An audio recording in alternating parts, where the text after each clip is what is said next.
Engelo Rumora joins me here today, and you can learn what he is up to by going to his website, ohiocashflow.com. And you can probably guess by that name, we're going to be discussing almost everything real estate investing, but primarily turnkey investing today. Really appreciate your time, Engelo. Thanks, Jack. Thanks for having me. It's a pleasure being here. So, first of all, you can tell by your Ohioan accent that you're originally from there. You know what's funny, mate? People always ask me, where are you from? And I tell them North Carolina, just so I can avoid all of the discussions about snakes and crocodiles and all of the deadly animals in Australia, mate. But no, it's actually quite a funny story, mate. So I was born in Australia. My parents are from Croatia, grandparents Italian, and now I've been living in the US for the last 12 years. So it's, again, I joke around, I'm from North Carolina. And then my other joke is I'm from the world. Take a seat. Let me tell you a story about where I'm from. You're a personal melting pot. Yep. There you go, mate. There you go. So why Ohio? Because of all of the beautiful beaches, mate, and the weather. No, mate, look, why Ohio? I initially started my real estate investment journey in Australia, bought a lot of properties there, got into a ton of debt. I was losing a lot of money on the monthly mortgage repayments. And I was very fortunate to wake up and smell the roses and come to the realization that investing in real estate should be about putting money in your pocket, not taking money out of it. And this was around 2012 at the time. The Australian dollar was 1-for-1 with the American. The US economy was just coming out of the global financial crisis.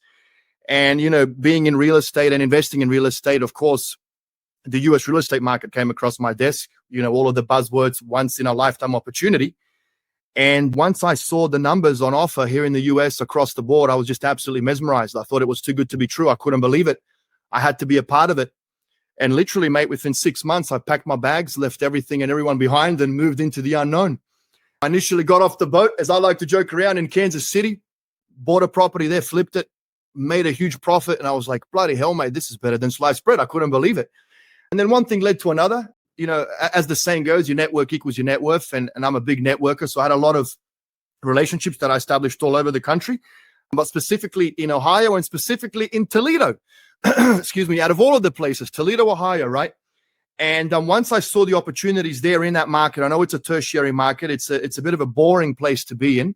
From a real estate investment standpoint, been there since 2014.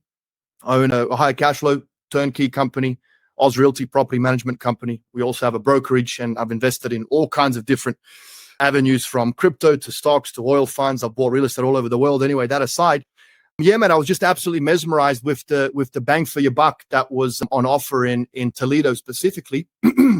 And I just had to move there, and moved there, started Ohio Cashflow, worked very hard, and mate, fast forward to this day, I stopped counting at 1,000 flips. We got a large property management company, and life is good, mate. I can't complain. God bless America. It's the best country in the world. I love it here. Well, you know, there's a huge leap of faith there, and there has to be a huge level of conviction that you went through to leave Australia like you did. It's kind of a wing and a prayer when it comes to this. You were just that convinced that real estate was still the right vehicle to make such a huge shift in your life. Mate, great question. You know, people don't speak highly enough of that. They don't understand what it takes to just move to another country. Granted, the language is the same. It's similar. I mean, you guys say a porch, we say veranda. You guys say trunk, we say boot. You guys say candy, we say lollies. But, you know, that aside, the language is the same, but it's just a different culture. To a certain degree, different terminologies, different laws, different regulations, different way business functions. And I was here by myself. So to be honest with you, mate, I was pretty depressed for a good year and a half. But me being me, not the most sophisticated individual, Jack, not the smartest. I quit school at a very young age. So I've got no formal education. I guess not being as sophisticated as other people, maybe you don't realize the fear factor as much and the consequences and the risk. So I just decided to take the leap of faith, mate. You got nothing to lose at the end of the day. You know, I could always go back to Australia. I could always be laboring on construction sites like I was over there. So I could always go back to that. And if I made it like I did, you know, thank God, you know, here we are today. So, well, I think you're kind of proof positive of something that I say over and over again. That's persistent, consistent behavior will trump everything when it comes to, well, career for that matter, not necessarily real estate investing. If you're persistent and consistent, it's shocking what you can accomplish. 100%, mate. Make a passion and obsession, and you'll never work a day in your life again, or it won't feel like work. Look, I've been fanatical about soccer, football, as they call it in the world, and I've been playing the game since I was 5 years old, and that's the reason why I quit school when I was 14 to pursue the dream of becoming a professional soccer player. And I was infatuated with it. It was an obsession. I would sleep with a soccer ball. And I replaced that infatuation and obsession with the sport, with business, entrepreneurship, real estate, finance, stocks. And yeah, mate, that's one thing. I literally my whole life evolved around real estate. And in a way, it does to this day too. And then the other thing is just absolute, pure, hard yakka, as we call it in Australia. Nothing comes easy, mate. The world we live in today, I'm not too fond of it, Jack. I'm a little bit worried what's going to happen in the next 20 to 30 years. I'm seeing Gen Z. I'm seeing a lot of laziness. I'm seeing a lot of expectation of something for nothing. I don't like the way it's going, mate. It's not my cup of tea. It's not how I was born and bred, and it's not how you achieve anything in life. You have to work. You have to work really, really extremely hard to achieve any kind of success, be it business, be it financial, be it relationships, be it to be fit. You have to get up, you have to go do the work, you have to show up, and the rest kind of looks after itself. People ask me, Ange, how did you do what you did? I said, it was very simple. I set my alarm for 5:30 a.m. I would be in the office at 6 a.m. and I wouldn't finish until 7 p.m. But what would you do? Well, I don't know. I'd figure it out. One thing leads to another. Sit your ass in a chair, put the laptop in front of you, have an idea of what you want to do, and just pursue that every single day. And eventually one thing leads to another. And before you know it, you're going to have 4 companies, 50 full-time staff, and a monster with 17 heads. Wow. So you mentioned dropping out of school, but you did it at quite a young age. I don't think that's possible in the United States at the age that you did. I read that you dropped out at 14. Yeah. I was very fortunate, mate, that my parents let me do that because I just hated it. I just absolutely hated it. I couldn't stand being in a classroom. I would get very anxious. I'd get panic attacks. I couldn't listen to someone preach something that I do not want to listen to. And thankfully, I've got amazing parents. They didn't push me, because I think if they kept pushing me to go do something that I didn't want to do, they probably would have broken me, my character, my psyche. And they didn't. And I know my mum, my whole life, she was always saying, son, in a way, with Jim Rohn's quote, formal education will earn you a living, while personal development will give you a lifestyle, right? She would always say, life is the best lesson. Life is the best teacher, not school. Just do good enough. You need to learn how to write. You need to learn how to read. But then at the end of the day, after, it's up to you. It's funny, mate. I've got people that have Harvard degrees that have worked for me. You know what I mean? So it's amazing how it comes full circle. But yeah, I'm very thankful that they didn't push me, because I think if they did, that would have broken me as an individual. And I was so obsessed with soccer. Another blessing was replacing that passion and obsession that I had with soccer. Man, it's mesmerizing to me that I can read detailed data and profit and loss statements and predictions and for analysts forecasts. I watch CNBC 10 hours a day, and I love this shit, Jack. You know what I mean? But if you try and get me to calculate or do algebra or something like that, I'll probably start getting a panic attack. I can't stand it. So it's interesting how the human mind works, Right. Well, I would imagine, picking up and moving to the United States, what type of feedback did you get from family and friends? In my book, and I'm not plugging my book, by the way, I'll give it away for free to whoever wants it. In my book, I say the people that are going to bring you down the first are the ones closest to you, because they're the closest to your ear, and what they say matters, and it can affect you emotionally. And then our thoughts dictate our emotions dictate our actions, right? So look, mate, it wasn't really positive, to be honest with you. You're going a world away. Maybe it was a little bit of they're worried for me. They don't know where I'm going, what I'm going to be doing, what's going to happen. You know what I mean? Because I left when I was 18, 19, I think, the first time I came to the US, and then officially moved when I was 22. I'm 36 years now, mate. Getting old, Jack. Getting old. Time flies, mate. Yeah, I don't need to hear you preaching that.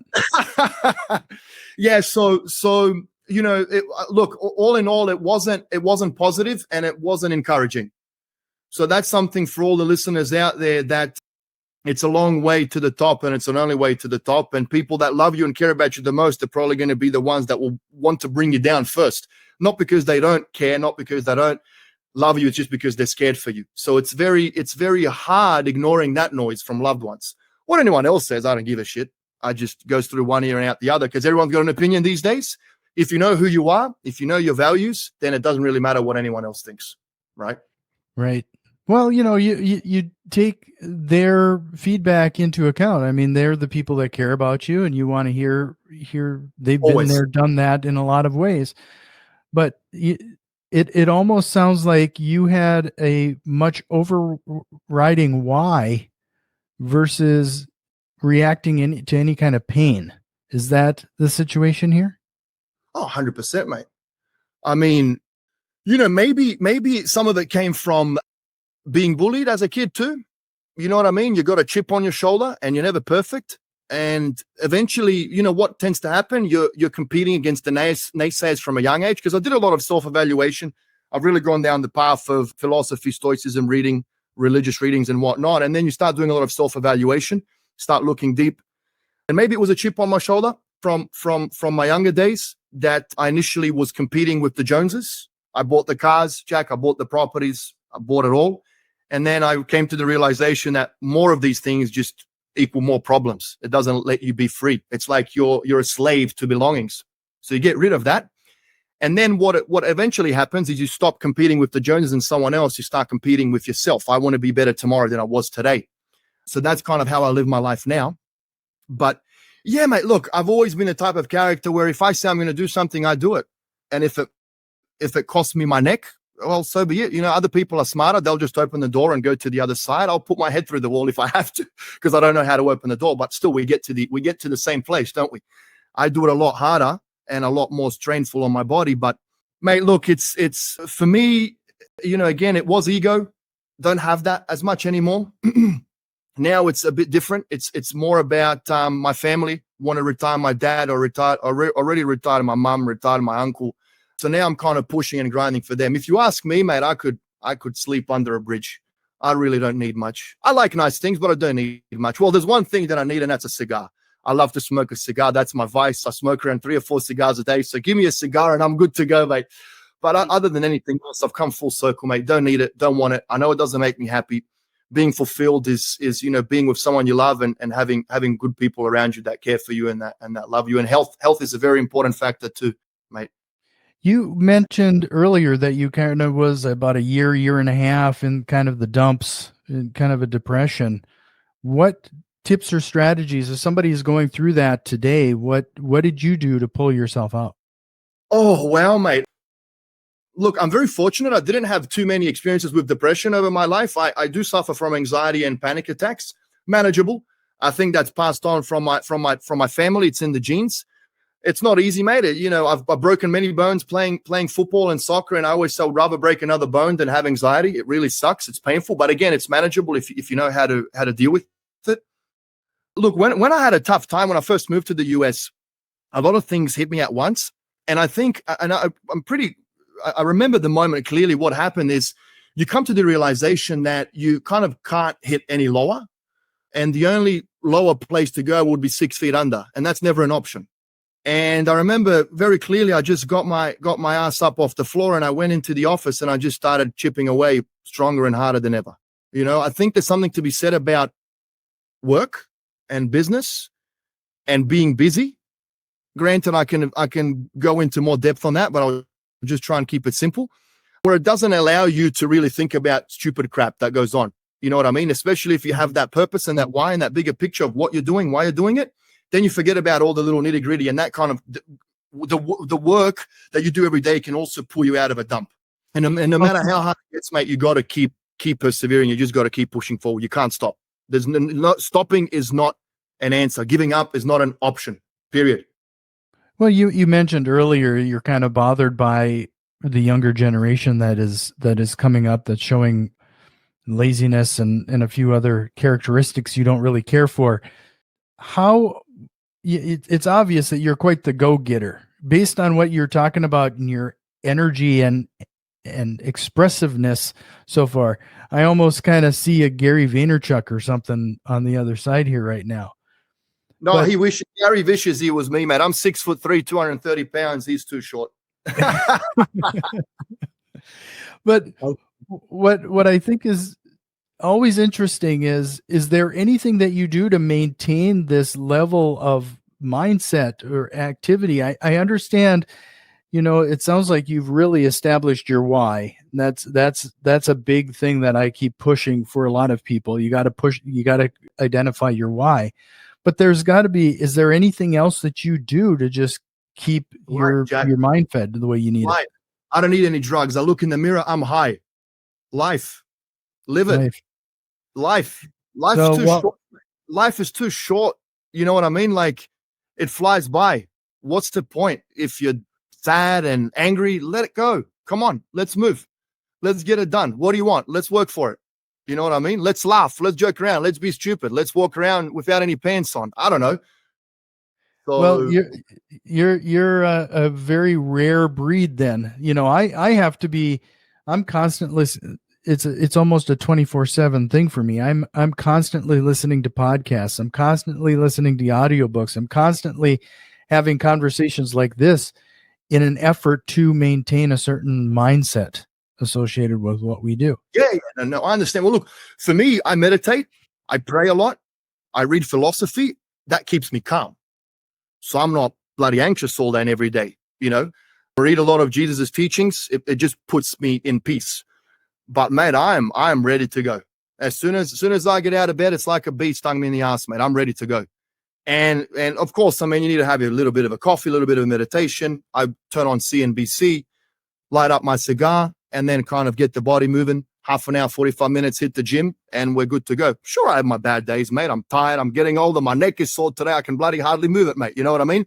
But no, we just got to, I don't know, mate. I don't know. Look, for me, the why, if you have something to work for that's bigger and better than yourself, then I think that's your answer. And what that is, you got to find it. Because you'll let yourself down. You'll wake up sometimes, you'll be tired. You won't want to go to the gym or you won't want to work. But if you're working for someone else, be it a loved one, be it a cause, you won't let them down. You can't. That's why a lot of people like to have private trainers when they go to the gym, right? Because you got someone else that's going to be there. So it automatically makes you have to go there because you don't want to let another person down. So find your why and your purpose that is not you and that is someone else, and then you won't be able to stop. I can't. I've got a lot of people on my payroll, from employees to family. That's what gets me out of bed in the morning, and I know I can't stop. Just to remind everybody, head over to ohiocashflow.com to learn what Engelo and his team are up to. And stay tuned, because what's coming next is going to be me asking Engelo about his 1,000+ flips and what type of lessons he's learned from there. But if you found some value in what we've talked about so far, do us a quick favor. Share this episode with one of your investor friends. And if you're watching us on YouTube or Rumble, do us a quick favor and like and subscribe. So, Engelo, let's jump in. You've flipped over 1,000 properties. You've lost count at this point. What is one of the hardest lessons you've learned in that process? Business is easy. People make it difficult. Business is easy, mate. People make it difficult. Look, I'll tell you what, I think we figured out almost everything there is associated with flips: finding assets, prospecting for distressed properties, selling them, marketing, property management, everything except one thing: rehabs. And I don't think we're ever going to figure that out, because I don't remember a rehab that we were on budget or under budget. Every rehab goes over budget. So everyone listening, you always have to leave yourself a margin of safety. And I'm talking about, if your rehab cost is 10 grand, you put down 15, 30 to 50% more on a good day. And mate, it's very hard finding trustworthy contractors. I think, most of the folks, if they're very good, they're going to have a full-blown, legitimate, online branded, reviewed company, and they're going to charge out of the ass. So you can't make any margin if you work with those folks. So you're probably going to have to work with more of a lower socio-demographic individual or individuals. And it's just going to it can get messy. It can get dirty. It can get problematic. I stopped counting, Jack, at $2 million in losses to contractors.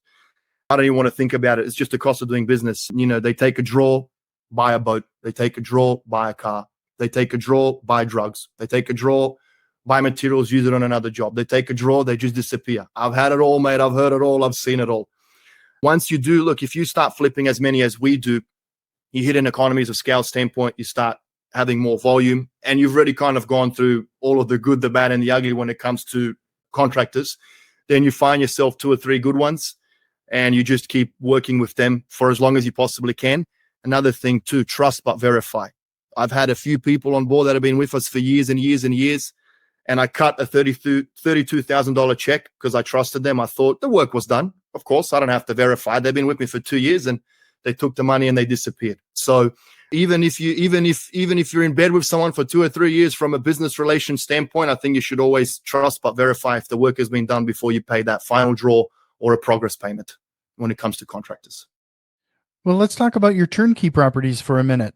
It sounds, is it fair to say then, how does that work? If somebody is looking at a turnkey property with your organization, do you source the property? Do they pay the rehab? What, or do you, how does it look? Great question, mate. So look, what I consider a full-blown proper turnkey company to be, and there's a lot of twists on the word turnkey, unfortunately, but in my opinion, and a lot of other turnkey companies that have been around for as long as we have and even longer, would say that a proper turnkey company is one that finds the property, buys it, renovates it, gets it tenanted, sells it, and manages it for you. So all an investor has to do is sit back, relax, and collect the rent. There is absolutely nothing that the investor is required to do other than connect with property management from time to time to approve certain maintenance expenses. So ultimately, mate, that's what we do. We source deals, we find them, we buy them with our own capital, we renovate them with our own capital, and we get them tenanted through our in-house property management company. We market them to investors, we sell them to investors, and then we continue managing the property for the lifetime of the investment. Simple as that. That's what a full-blown turnkey company does, a genuine turnkey company. Now, there are different twists where they'll say it's turnkey, but they pass you on to a realtor that makes a commission for selling you a property off the MLS where they don't really care about finding you the best deal in the best area.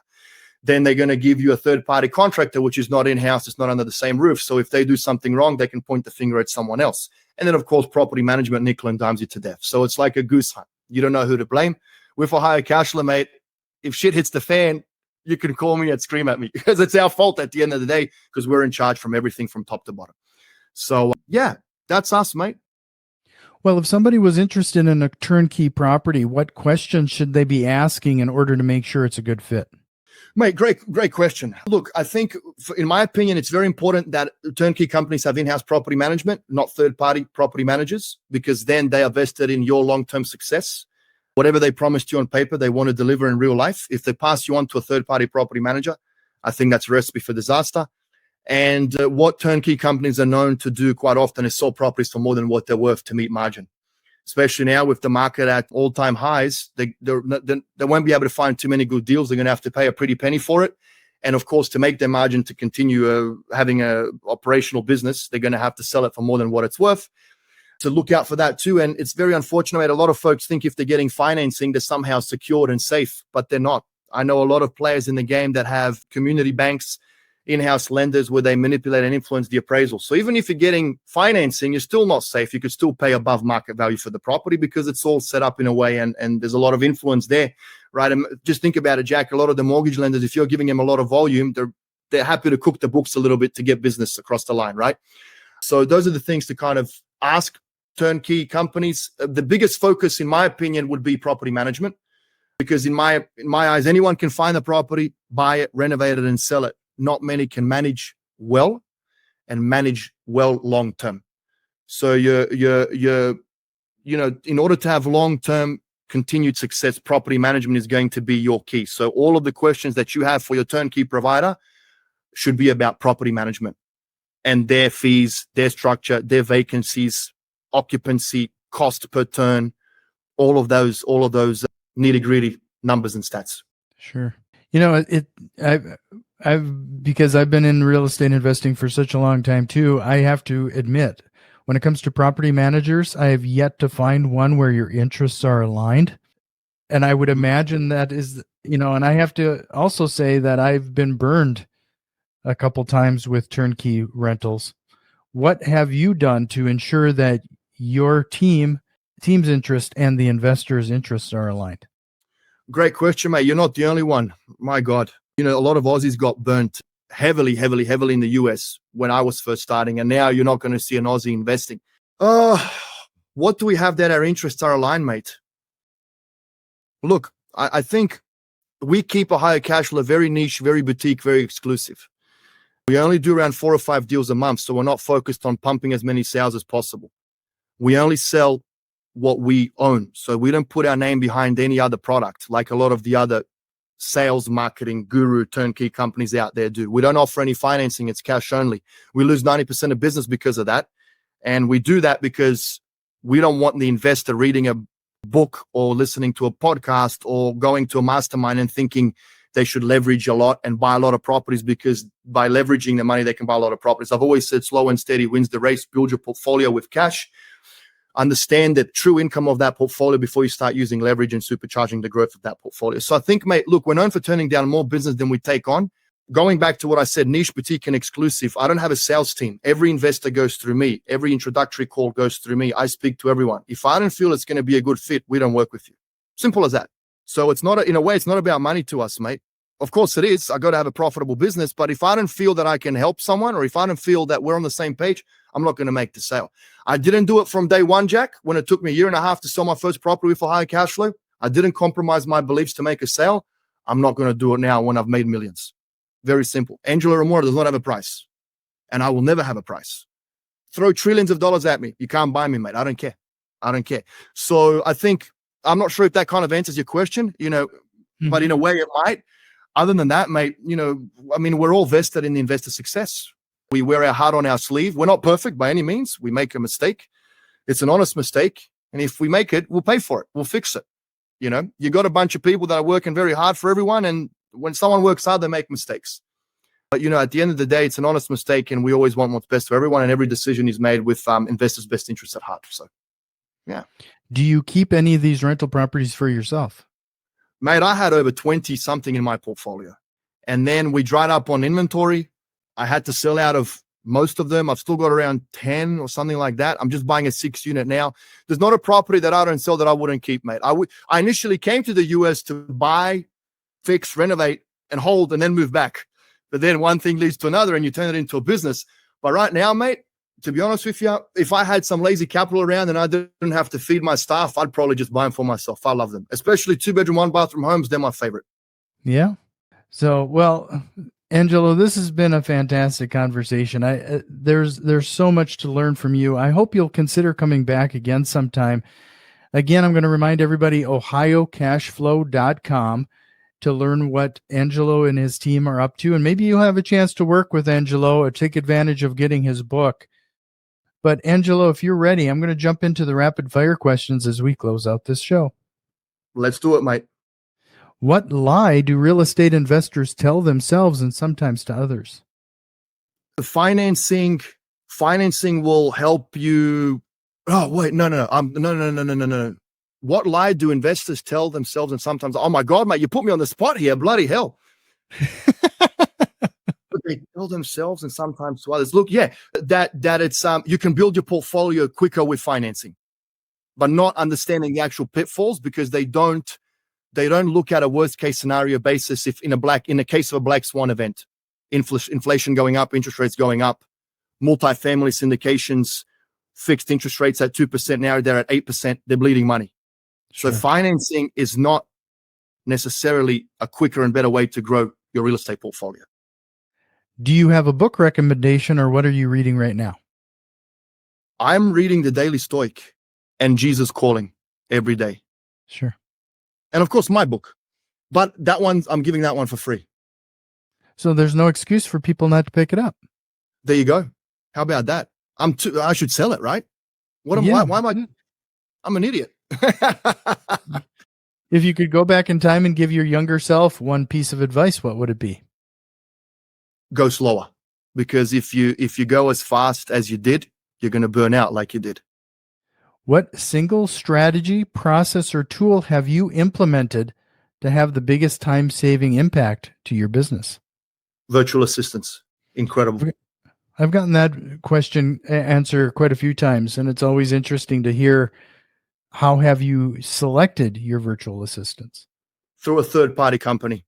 We spent 3 months training on every little process within property management and the turnkey business, recording, itemizing, writing down, and then they trained their team on the process. And there's always a backup in place. If one remote worker is sick or leaves, someone else fills the spot. Blessing. It was a blessing in disguise, Jack. I wanted to give it all away. I couldn't do it anymore. That was my final try to kind of, not throw in the towel, and it was a blessing in disguise. And I love it right now. Like it's amazing. Is there a question or concept you wished we would have covered here today? No, mate. I think, I've done hundreds of these, but this was a really good one. Well, I really appreciate you being on. This has been fantastic, Engelo. You're an open book. I appreciate you being so candid with everybody. One last time, ohiocashflow.com. That's going to be a clickable link in the show notes, but you're welcome back anytime. I hope you'll take me up on that. Whenever you want, mate. I'm happy to be back.